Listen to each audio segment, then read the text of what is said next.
வணக்கம் ஃப்ரெண்ட்ஸ். நீங்க ஒரு நாள் காலையில கண்ணு முழிச்சு பாக்குறீங்க. ஆனா நீங்க எங்க இருக்கீங்க அப்படின்னு தெரியல. உங்க பேரு கூட உங்களுக்கு ஞாபகம் இல்ல. ஆனா உங்களை சுத்தி இருக்கிறது எல்லாமே ஒரு விசித்திரமான மிஷினா இருக்கு. இப்படி இருந்தா எப்படி இருக்கும்? இப்படி ஒரு மிரட்டலான ஆரம்பத்தோட வெளிவந்திருக்கிற படம் தான் ப்ராஜெக்ட் ஹேல் மேரி. அந்த படம் தான் எப்படி இருக்குன்னு இந்த வீடியோல பார்க்க போறோம்.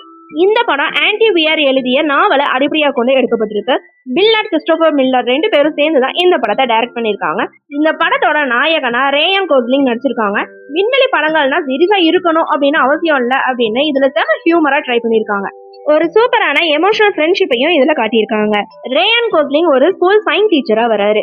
அவருக்கு விண்வெளி போகணும்னு எந்தவித ஆசையுமே கிடையாது. ஆனா சூழ்நிலை அவரை அங்க கொண்டு போகுது. சூரியனோட வெப்பம் கொஞ்சம் கொஞ்சமா குறைஞ்சிட்டு இருக்கு. அதுக்கு காரணம் ஆஸ்ட்ரோபேஜ் அப்படிங்கிற ஒரு மைக்ரோ ஆர்கானிசம். இது சூரிய சக்தியை உறிஞ்சிட்டு இருக்கு. இதனால இன்னும் சில வருஷத்துல பூமியை அழியிற நிலையும் ஏற்படுது. உலகத்துல இருக்கிற எல்லா நாட்டு விஞ்ஞானிகளும் ஒன்னா சேர்ந்து ஒரு வழியை கண்டுபிடிக்கிறாங்க. மத்த நட்சத்திரங்கள் எல்லாம் அழிஞ்சிட்டு இருக்கும் போது ஒரே ஒரு நட்சத்திரம் மட்டும் பாதுகாப்பா இருக்கு. அது ஏன் அப்படின்னு தெரிஞ்சுக்கிறதுக்காக தான் நாயகன் ரேயன் கோஸ்லிங்க விண்வெளிக்கு அனுப்புறாங்க. படத்தோட முதல் 30 நிமிஷம் ரொம்பவே ஸ்லோவா இருக்கு. ஓடிடியில பாக்குறவங்களுக்கு கொஞ்சம் பொறுமையை சோதிக்கும் மாதிரியும் இருக்கும்.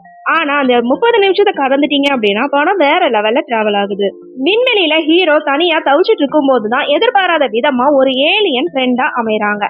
அந்த ஏலியன் பேரு தான் ராக்கி. ராக்கி பாக்குறதுக்கு ஒரு பெரிய சிலந்தி மாதிரி இருந்தாலுமே அவரோட கேரக்டரை ரொம்ப அழகா டிசைன் பண்ணிருக்காங்க. ரெண்டு பேருமே வேற மொழி வேற கிரகத்துல இருந்து வராங்க. ஆனா ஒருத்தருக்கு ஒருத்தர் எப்படி கம்யூனிகேட் பண்றாங்க அப்படிங்கறதான் படத்தோட ஹைலைட்டா இருக்கு. குறிப்பா ஒரு சீன்ல ஆக்சிஜன் பத்தி பேசிட்டு இருக்கும் போது ராக்கி சொல்லுவாங்க, என் கூட வந்தவங்க எல்லாம் இறந்துட்டாங்க, நான் இப்ப தனியா இருக்கேன் அப்படின்னு சொல்லும். அதுக்கு ஹீரோ நானும் தனியா இருக்கேன் அப்படின்னு சொல்லும் போது ராக்கி நாம அப்படின்னு சொல்ற இடம் நிஜமாவே அருமையா இருக்கு. பூமியை பாதிச்சுட்டு இருக்கிற அதே ஆஸ்ட்ரோபேஜோட பிரச்சனை தான் ராக்கியோட கிரகத்தையும் அழிச்சுக்கிட்டு இருக்கு. ரெண்டு பேருமே சேர்ந்து தீவிரமா ஆராய்ச்சி பண்ணி அந்த மைக்ரோ ஆர்கானிக்ஸை அழிப்பதற்கான தீர்வையும் கண்டுபிடிக்கிறாங்க. இப்போ ரெண்டு பேருமே பிரிய வேண்டிய நேரம் வருது.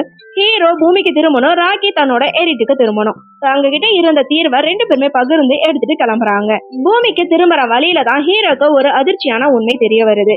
ராக்கி கொண்டு போயிட்டு இருக்கிற அந்த தீர்வால ஒரு குறிப்பிட்ட அடைப்பான அதை அரிச்சிரும் அப்படின்னு அவருக்கு தெரிய வருது. அதாவது ராக்கியோட விண்கலத்துல இருக்கிற அடைப்பான அதை உடைச்சு அந்த தீர்வு அழிஞ்சு போயிரும். இதனால ராக்கியோட அந்த கிரகம் காப்பாற்றவே முடியாது அப்படிங்கறத கண்டுபிடிக்கிறாரு. இங்கதான் ரேயான் ஒரு மிகப்பெரிய முடிவை எடுக்கிறாரு. அவர் பூமிக்கு திரும்பணும் அப்படின்னா உயிர் பழச்சி இருப்பாரு.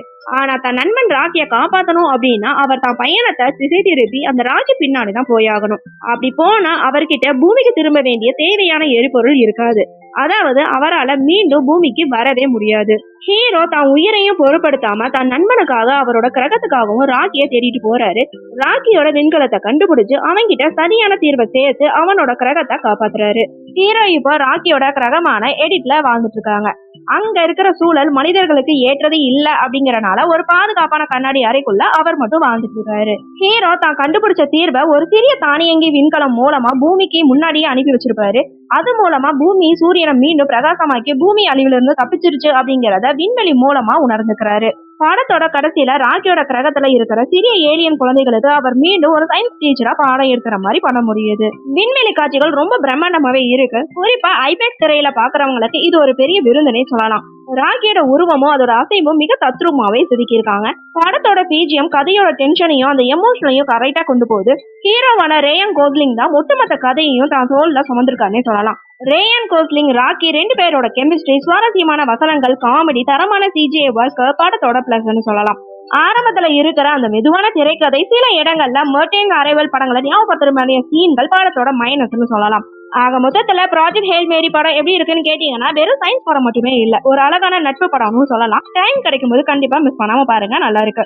ஓகே ஃப்ரெண்ட்ஸ், நெக்ஸ்ட் வீடியோல பார்க்கலாம். இந்த வீடியோ உங்களுக்கு பிடிச்சிருந்தா லைக், ஷேர், சப்ஸ்கிரைப் பண்ணுங்க. தேங்க்யூ.